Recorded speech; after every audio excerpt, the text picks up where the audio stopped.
ಇಷ್ಟು ದಿನ ಅಂತ ಟೈಮ್ ಇರುತ್ತೆ ಪೊಲೀಸ್ ಪ್ರಕಾರ. ಗೊತ್ತಿಲ್ಲ ಅವರು ಇನ್ನ ಸತ್ತಿದ್ದಾರೋ ಇಲ್ವೋ ಅಂತ ಹೇಳೋದು ಗೊತ್ತಿಲ್ಲ. ರಸ್ತೆ ಮೇಲಿರೋ ಮಣ್ಣನ್ನು ಮಾತ್ರ ತೆರವು ಮಾಡಿ ಹುಡುಕಿದ್ದಾರೆ.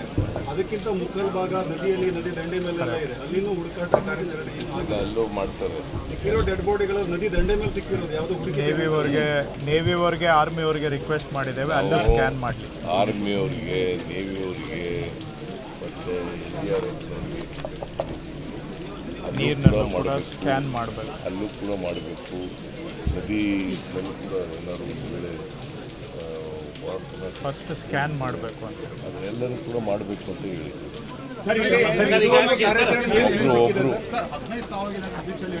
ಅದೇ ಟೈಮಲ್ಲಿ ಕಂದಾಯ ಸಚಿವರನ್ನು ಕಳಿಸ್ಬಿಟ್ಟು ಏನು ನಡೀತಾ ಇದೆ ಅಂತ ಹೇಳ್ಬೋದಾಗಿತ್ತಲ್ಲ ಸರ್. ಒಂದು ವಾರ ತಗೋಬೇಕಾಗಿತ್ತು. ಅದಕ್ಕೆ 15 ಸಾವಿರಕ್ಕಿಂತ ನಿಮ್ಮ ಅಧಿವೇಶನ ಇಂಪಾರ್ಟೆಂಟ್ ಆಯ್ತು. ಯಾರು ಅಲ್ಲ ಸರ್, 15 ಸಾವಿರ ಅಂತ ನಿಮ್ಮ 15 ಅಲ್ರಿ, 11 ಜನ ಮಿಸ್ಸಿಂಗ್ ಅಂದ್ರೆ ನೀವು 15 ಹೇಳ್ತೀರಿ.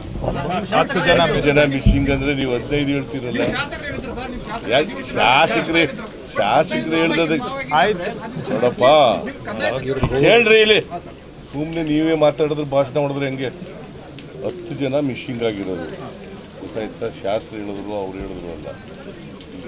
ಈಗ ನಿಮ್ಗೇನಾದ್ರು ಮಾಹಿತಿ ಇದೆಯಾ? 15 ಜನ ನಿಮ್ಮ ಮಾತೇ ಇದೆಯನ್ರಿ? ನಮ್ಮ ಶಾಸಕರು ಹೇಳೋದು ಬೇಡ, ನಿಮ್ಮ ಹತ್ರ ಮಾಹಿತಿ ಇದೆಯಾ? ಅವ್ರು ನನಗೆ ಹೇಳೋದು 11 ಅಂತ. ಇಲ್ಲಪ್ಪ, ಹೇಳಪ್ಪ ಇಲ್ಲಿ.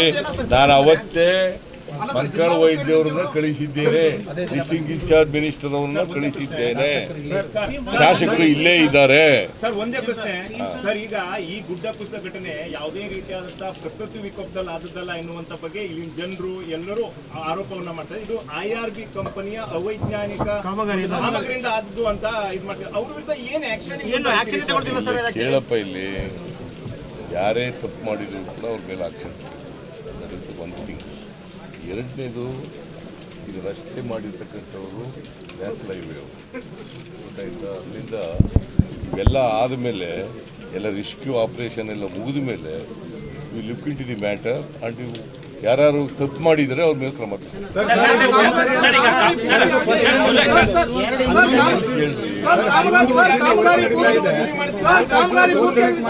ಅವರು ಕೇಳ್ತಾ ಇದ್ದಾರೆ. ಅವರು ಅದೇ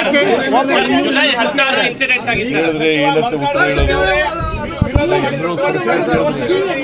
ಯಾರಾದ್ರೂ ಒಬ್ಬರು ಕೇಳ್ರಪ್ಪ.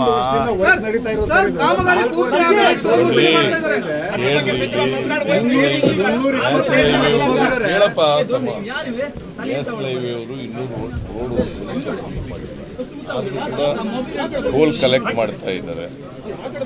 ನಾನು ನೋಡ್ಕೊ ಬಂದೆ, ಇದರಿಂದ ಬಂದೆ, ನಾನು ಗೋವಾದಿಂದ ಬಂದೆ.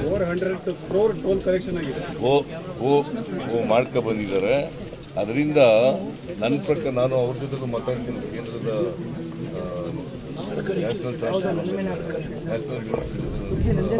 ರೋಡ್ ಟ್ರಾನ್ಸ್ಪೋರ್ಟ್ ಮಾತಾಡ್ತೀನಿ. ಕಳಪೆ ಕೆಲಸ ಆಗಿದ್ದರೆ ಕೂಡಲೇ ಅದನ್ನು ಸರಿಪಡಿಸ್ತಕ್ಕಂಥ ಕೆಲಸವನ್ನು ಮಾಡಬೇಕು. ಮತ್ತು ಯಾರು ತಪ್ಪಿತಸ್ಥರಿದ್ದಾರೆ ಅವ್ರ ಕಾಂಟ್ರಾಕ್ಟ್ ಇರಲಿ ಅಥವಾ ಬೇರೆ ಇಂಜಿನಿಯರ್ ಅವ್ರ ಮೇಲೆ ಕ್ರಮ ತಗೋಬೇಕು ಅಂತ ಒತ್ತಾಯ ಮಾಡ್ತೀವಿ.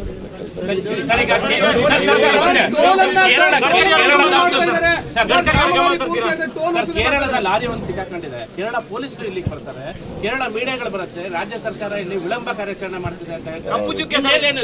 ಯಾವುದನ್ನು ರಾಜ್ಯ ಸರ್ಕಾರ ವಿಳಂಬ ಮಾಡಿಲ್ಲ. ವಿಳಂಬ ಕೆಲಸ ಆಗೇ ಇಲ್ಲ. ಎಲ್ಲನೂ ಕೂಡ ತ್ವರಿತವಾಗಿ ಮಾಡ್ತಾ ಇದ್ದೇವೆ. ಗೊತ್ತಾಯ್ತಾ? ಕೇರಳದವರು ಒಬ್ಬ ಅರ್ಜುನ್ ಅಂತಕ್ಕಂಥವ್ರು, ಅವರು ಫಿಶಿಂಗ್ ಆಗಿದೆ. ಅವರು ಕೂಡ ಅವರ ರಾಜ್ಯದವರಲ್ಲ, ಅವ್ರಿಗೋಸ್ಕರವಾಗಿ ಅವ್ರು ಬಂದಿರ್ಬೋದು, ಮೀಡಿಯಾದವ್ರು ಬಂದಿರ್ಬೋದು ಅಥವಾ ಬೇರೆಯವ್ರ ರಾಜಕಾರಣಿಗಳು ಬಂದಿರ್ಬೋದು, ಎಲ್ಲ ಪೊಲೀಸ್ನವ್ರು ಬಂದಿರ್ಬೋದು, ಎಲ್ಲ ಬಂದಿರ್ಬೋದು. ಬಟ್ ನಾವು ಯಾವತ್ತೂ ಕೂಡ ವಿಳಂಬ ಮಾಡ್ದೇನೆ, ನೆಗ್ಲೆಕ್ಟ್ ಮಾಡ್ದೇನೆ ತ್ವರಿತವಾಗಿ ಕೆಲಸ ಮಾಡ್ತಾರೆ. ಸರ್, ಈ ಸ್ಪಾಟ್ ಜೊತೆಗೆ ಇನ್ನೂ 34 ಸ್ಪಾಟ್ಗಳಲ್ಲಿ ಗುಡ್ಡ ಕುಸಿತ ಆಗ್ತದೆ ಅಂತ 1 ವರ್ಷದ ಹಿಂದೆನೇ ರಿಪೋರ್ಟ್ ಆಗಿದೆ. ಸತ್ತ ಮೇಲೆನೇ ಯಾಕೆಲ್ಲ ಆಕ್ಷನ್ ಆಗ್ತದೆ, ಬಿಫೋರ್ ಯಾಕೆ? ಹೆಚ್ಚಿನ ವಿಡಿಯೋಗಳಿಗೆ ಪ್ರತಿಧ್ವನಿ ಯೂಟ್ಯೂಬ್ ಚಾನೆಲ್ ಸಬ್ಸ್ಕ್ರೈಬ್ ಮಾಡಿ, ಬೆಲ್ ಐಕಾನ್ ಕ್ಲಿಕ್ ಮಾಡಿ.